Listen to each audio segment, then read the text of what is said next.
Gusto ko man silang tulungan sa pagkanta, hindi naman pwede. Sapagkat ang akin pong boses ay tenor. Ay, Brad, ba't ka sumali? Tenor pala boses mo. Oo nga, kung sasali ako, yung boses ko, tinorture. Di lalong nagka-torture yung kantahan doon. Verse 31. Subalit napakaraming taong dumarating at umaalis, at hindi na nila makuhang kumain. Kaya sinabi ni Jesus sa mga alagad, magpunta tayo sa hindi mataong lugar upang makapagpahinga kayo ng kaunti. Ito yung mga panahon na si Jesus at ang kanyang mga alagad ay naglilingkod sa mga tao. Sapagkat alam naman natin at sinasabi ng Biblia na kahit saan naroroon ang ating Panginoon, siya ay pinupuntahan. Siya ay dinudumog. Bakit? Si Jesus kasi ay gumagawa ng mga himala at kababalaghan. Ang mga tao din ng mga panahon na yun ay uhaw sa mga aral at katuruan ng salita ng Diyos. Sapagkat si Jesus ay may kapangyarihan kung magturo. Bakit sila uhaw? Sapagkat yung mga tagapagturong kanilang nakasanayan, hindi nila kinasasabikan. Maaring wala silang natututunan. Maaring hindi nila gusto yung pangangaral ng mga nauna kay Jesus. Kaya't noong mga panahon na ang Panginoong Jesus ay dumating sa kanila, talagang meron silang paglalaan ng oras at panahon na makinig sa ating Panginoong Jesus. At nailalapit din nila, naidudulog din nila kay Jesus yung kanilang mga suliranin, yung mga pagsubok problema ng buhay. Sapagkat kung nasaan si Jesus, nandoon ang kanyang himala at pagpapala. Brad, sa panahon ba natin ngayon, si Jesus ba ay nasa atin ding kalagitnaan? Opo. Maaaring hindi sa kanyang pisikal na katawan, nandyan siya sa ating kalagitnaan. Ngunit ang kanyang presensya, ang kanyang kapangyarihan ay nasa kalagitnaan natin kung ang ating mga pagtitipon ay dahil sa kanya. Sinasabi naman ng kanyang mga salita, kung sino man dito, 2 o 3 na nagkakatipon ng dahil sa akin, ay nariyan ako sa kanilang kalagitnaan. Pinatutunayan niya ng ating Panginoon, 2 o 3 na nagkakatipon ng dahil sa kanya, siya ay nasa ating piling.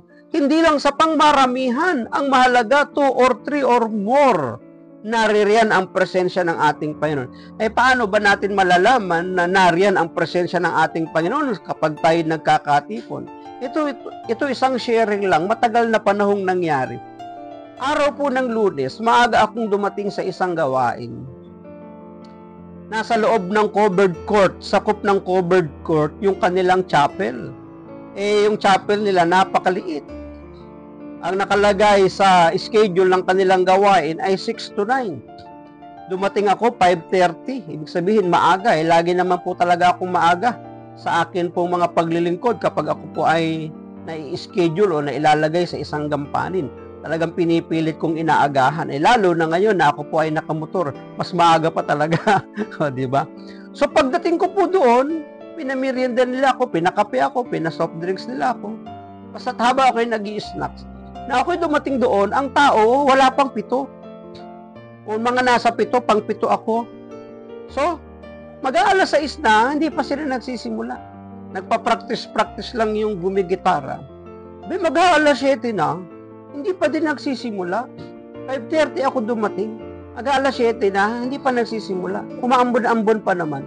Iniisip ko na lang, sila ay naghihintay pa ng mga kasamahan para dumami-dami yung mag-a-attend. Abay, alas 7 pasado, nung magsimula sila, wala talagang dumarating. Sila-sila na lang Bago po mag-worship, may dumating pang 2. So, wala pang 10, kasama na ako, mga kapatid. At habang nagtutugtugan, meron ho kasing 2 choir, tapos isang gitarista, nang nagkantahan na. Yung isang choir, lalaki at babae, nung kumanta yung lalaki, ang kanyang boses. Yung kanyang kanta, papuntang silangan. Diba? Tapos yun namang babae ng kumanta, papuntang kanluran. Hindi alam ngayon ng gitarista kung sino ang sasamahan, yung pakanluran o pasilangan. So, medyo kandagulo yung kanilang kanta. Gusto ko man silang tulungan sa pagkanta, hindi naman pwede. Sapagkat ang akin pong boses ay tenor. Brad, ba't ka sumali? Tenor pala boses mo. Oo nga, kung sasali ako, yung boses ko, tinorture. Di lalong nagka-torture yung kantahan doon. Ganon din, nung kumanta ng worship, talaga namang mapapailig ka. At nung matapos na yung talk, naghiling na. Meron po ako pinakantang awit. Hindi po matapos-tapos, mga kapatid. Alam po ninyo, ang nakakatuwa, nakakabless, after ng gawain, nung kami mag-uwian, ang sasaya namin. Naghahagalpakan kami. Sabi sa amin, masaya pa kayong umuwi niyan, yung kantahan, magkasalungat. Hindi magkakaayos yung kantahan sa tugtugan. Oo nga, hindi magkakaayos yung mga kantahan nila sapagkat hindi nakisama yung kanilang lalamunan sa pagkanta. Pero ang kanilang pag-awit at pagkanta ay bukal sa kanilang kalooban. Kaya bumaba ang presensya ng Diyos, sinamahan kami, kaya umuwi kaming naghahagalpakan. So, malalaman mo na ang presensya ng Diyos, ang presensya ng Jesus ay nasa isang pagtitipon kapag ang dulot ay malaking kagalakan.